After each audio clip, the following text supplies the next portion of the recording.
Like many Black people in the West, I'm from a mixed family heritage and I'm unbothered by other people's choices of partners. However, I'm committed to critical thinking and factual information. There are people who think that racism in the US can be solved by interracial relationships, sexual ones, and interracial children.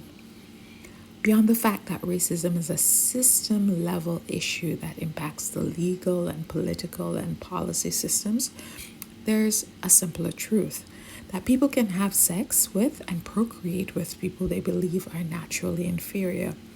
Take the example of the third president of the US, Thomas Jefferson, the author of the Declaration of Independence, and an enslaved young woman named Sally or Sarah Hemings.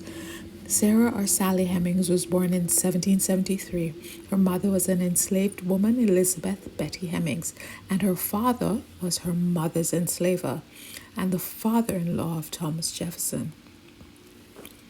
Sally Hemings was described as light-skinned, with long black hair, and good-looking.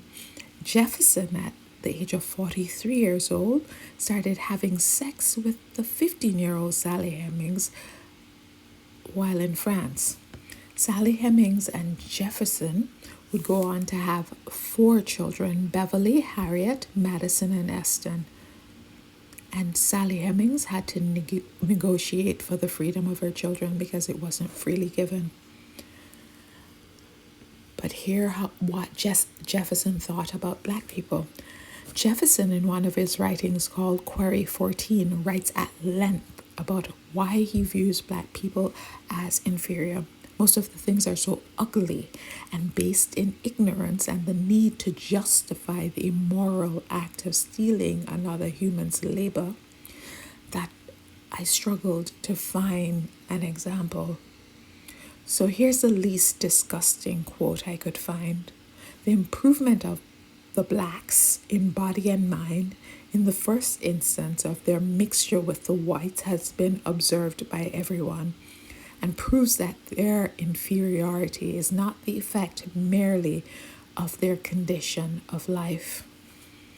So Black people are inferior, but they're improved when they're mixed with white people. And the truth is that people still today think like this. There are people who think that Black people are inferior and that they are doing an act of elevating Black people by sleeping with them or procreating with them. Further, Jefferson wrote about the superior beauty of the white woman, but lacked the critical thinking skill to ask, if white women were the superior beauty, why did white enslavers constantly have sex with Black women, creating mixed children? Also, was his procreating with Sally Hemings proof that he preferred white women with some Black in them?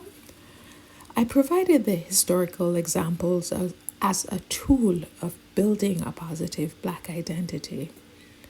But general knowledge would have been sufficient because everyone knows someone who has sex with people they would never be caught dead with in public. You can't sex racism away. You can't procreate racism away. Thanks for listening.